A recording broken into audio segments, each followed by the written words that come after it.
संस्कृत समस्त भाषाओं का उद्गम स्थल है, ऐसा कहा जा सकता है काफ़ी हद तक।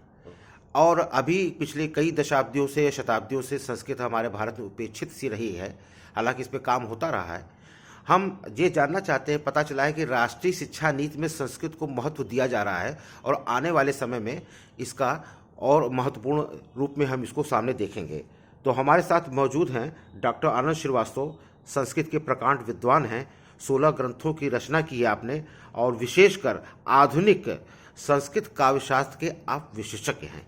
तो चूंकि डॉक्टर आनंद श्रीवास्तव का काफ़ी इसमें योगदान है संस्कृत साहित्य में, तो हम आपसे जानना चाहेंगे कि राष्ट्रीय शिक्षा नीति के माध्यम से जो संस्कृत को आगे बढ़ाने की कोशिश की जा रही है, क्या इसमें उत्तर प्रदेश सरकार की कोई अलग भूमिका है? वो कुछ ऐसे लेखकों को खोज रही है जिन्होंने संस्कृत पर अच्छा काम किया हो?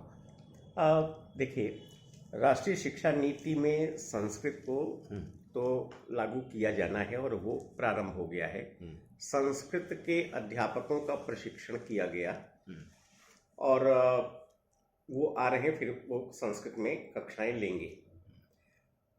आज इस देश में तमाम लोग संस्कृत बोलते हैं, तमाम हमारे छात्र छात्राएं, उनकी संख्या पर्याप्त है। कितने संख्या होगी? ये लाखों में है। अच्छा। और कुछ लोग ऐसे हैं जो संस्कृत से इतर भाषा बोलते ही नहीं। आप उनसे बात करें, अगर वो रिक्शा वाले से भी बात करेंगे तो कहेंगे कि घंटा घर गंतव्यम अस्ति अस्माकम, ऐसा बोलते हैं रिक्शे वाले। अब वो इतना समझ लेता है कि घंटा घर इनको जाना है। अच्छा। और इस तरह से, या कहेंगे मम नाम आनंद श्रीवास्तव अस्ति, तो इत्यादि भाषाएं वो सब उनकी समझ में आ जाता है आम जनता के, क्योंकि संस्कृत हर एक के भीतर है। अभी संस्कृति जब तक हमारे भीतर है तब तक संस्कृत का ह्रास होने वाला नहीं है। संस्कृत कभी मरने वाली नहीं।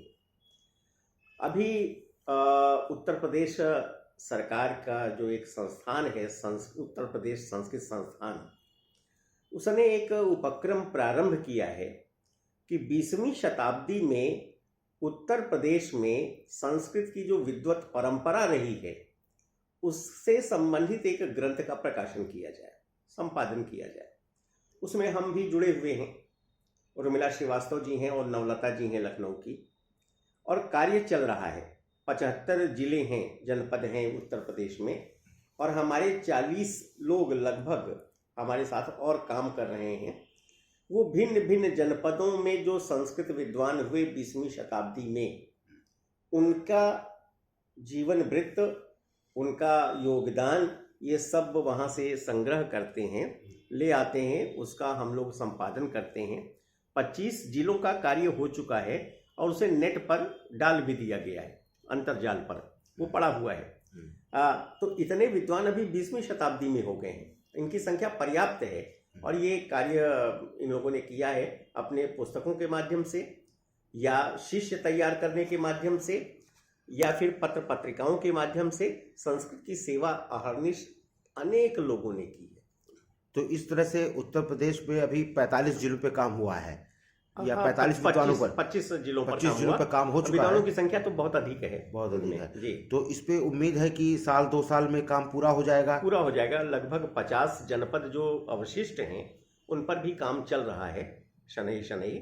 और 1-2 वर्षों में, चूंकि ये बड़ी बृहत योजना है, महती योजना है, तो ये संस्कृत का ये जो पुस्तक आएगी, ये हिंदी में होगी या संस्कृत भाषा में होगी? नहीं, ये भाषा तो हिंदी है, ताकि सर्वगम्य हो, सब लोग आसानी से पढ़ सकें। यानी हिंदी और अंग्रेजी भाषा के लोग भी जा सकेंगे। संस्कृत के कौन कौन से विद्वान हमारे इलाके के हुए हैं, हमारे क्षेत्र के हुए हैं, और अन्य जनपदों में भी हुए हैं इस तरह के। हाँ, ये सुल्तानपुर का, प्रतापगढ़ में, अमेठी में, कानपुर में, बनारस में, प्रयागराज में, ये जितने विद्वान हुए हैं संस्कृत के, 20वीं शताब्दी को लिया जा रहा है। इसके पहले का कुछ एक काम हो चुका है।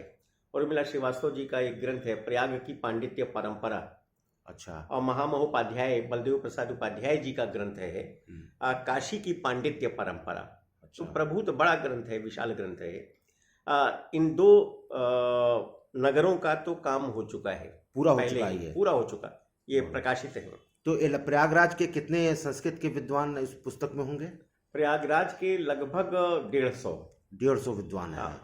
ये तो बहुत बड़ी बात है जी।